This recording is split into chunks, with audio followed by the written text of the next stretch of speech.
Hello YouTube. If this article that's appeared on the Telegraph Online this evening is not the perfect example of a corporately controlled mainstream media propaganda article, then I don't know what is. This is just beyond belief. I suggest you grab a tissue before I read this short article to you, as you may well end up in tears. Okay, the article is entitled "Pot Plants in the Firing Line as Goldman Sachs Cuts Costs." There's a revolution brewing at Goldman Sachs, and it's a green one. Goldman's troops are up in arms over the target of the investment bank's latest round of cost cuts, the humble pot plant. The bank is thought to spend tens of thousands of pounds a year on the supply and upkeep of plants in its London headquarters, but this week ordered that many of them be removed in a bid to cut down on overheads. Sources say the decision provoked disquiet at the bank and that some employees tried to block the move, leading to a standoff between plant pickers and staff. In some cases, a solution is believed to have been found only after employees agreed to sign forms guaranteeing to take responsibility for particular plants. Many of those plants that were removed are believed to have been given to charity.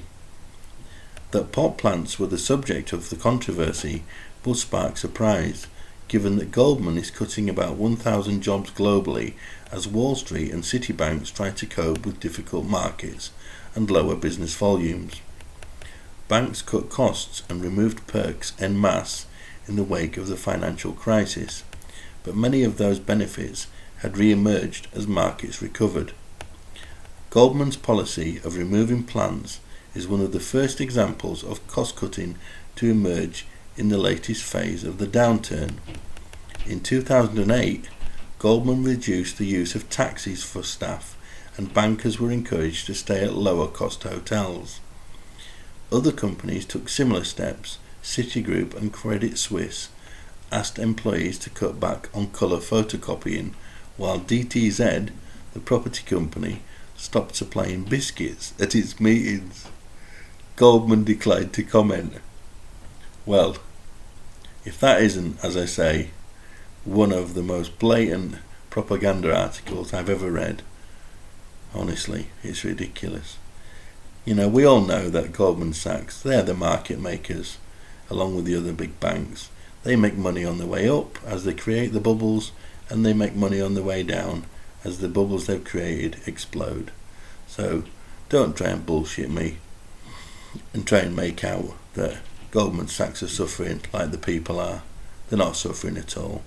You know, this is just, as I say, an article designed to try and pull at our heartstrings and make us feel sorry for these scumbags. Well, I'm sorry, but it hasn't worked. I'm off to bed now. Speak to you later. Bye bye.